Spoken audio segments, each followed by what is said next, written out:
లక్షలాది మందికి మన తెలుగు మ్యాట్రిమోనీ ద్వారా వివాహాలు జరిగాయి. తెలుగు వారి number 1 choice Telugu matrimony. Phone tapping కేసులో ఒక్కొక్కటిగా కీలక విషయాలు బయటకొస్తున్నాయి. ట్యాపింగ్ ఎలా చేశారు, ఎప్పుడు చేశారనే విషయాలు బయటకొస్తున్నాయి.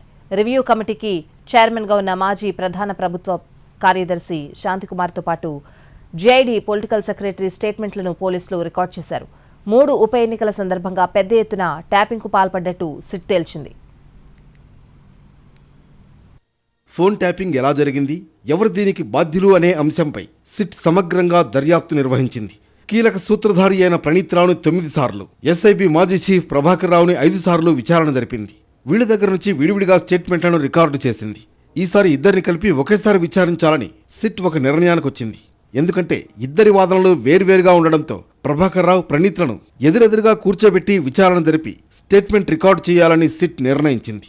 ఫోన్ ట్యాపింగ్కు సంబంధించిన విచారణలో ప్రతి 2 నెలలకు ఒకసారి జరిగే రివ్యూ కమిటీకి ప్రభాకర్ రావు పెద్ద ఎత్తున ఫోన్ నెంబర్లు ఇచ్చినట్లు అధికారులు గుర్తించారు. ఈ ఫోన్ నెంబర్లను ఎవరు కలెక్ట్ చేశారు, ఎవరు ఫోన్ నెంబర్లను ప్రభాకర్ రావుకి ఇచ్చారనే విషయాన్ని తేల్చే పనిలో సిట్ ఉంది. ముఖ్యంగా మావోయిస్టుల సానుభూతి పరులు, అనుచరులు అంటూ వేల కొద్దీ ఫోన్ నెంబర్లను రివ్యూ కమిటీకి ప్రభాకర్ రావు ఇచ్చాడు. అయితే ప్రభాకర్ రావు ఇచ్చిన ఫోన్ నెంబర్లను రివ్యూ కమిటీ పరిశీలన చేయకుండా కేంద్ర టెలికాం శాఖకు పంపించినట్లు సమాచారం. ఇందులో భాగంగా రివ్యూ కమిటీలో ఉన్న సభ్యులను వరుసగా సిట్ విచారణ జరుపుతోంది. మాజీ ప్రభుత్వ ప్రధాన కార్యదర్శి శాంతకుమార్తో పాటు జీఐడీ పొలిటికల్ సెక్రటరీ రఘునందన్ రావుల స్టేట్మెంట్లను సిట్ రికార్డు చేసింది.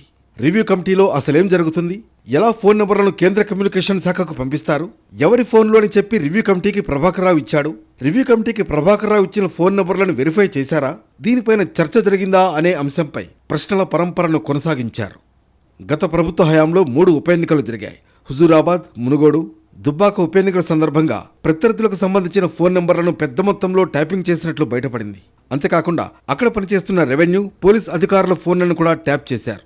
కింది నుంచి పై స్థాయి వరకు ఉన్న పోలీస్ అధికారుల ఫోన్లను ట్యాప్ చేసి ఎప్పటికప్పుడు సమాచారం తెలుసుకున్నారు. ఎవరైనా అప్పటి ప్రభుత్వానికి వ్యతిరేకంగా పనిచేస్తే వారిపైన బదిలీ వేటు వేశారు. 2018 సాధారణ ఎన్నికల సమయంలో కూడా పెద్ద ఎత్తున ట్యాపింగ్కు పాల్పడ్డట్లు బయటపడింది.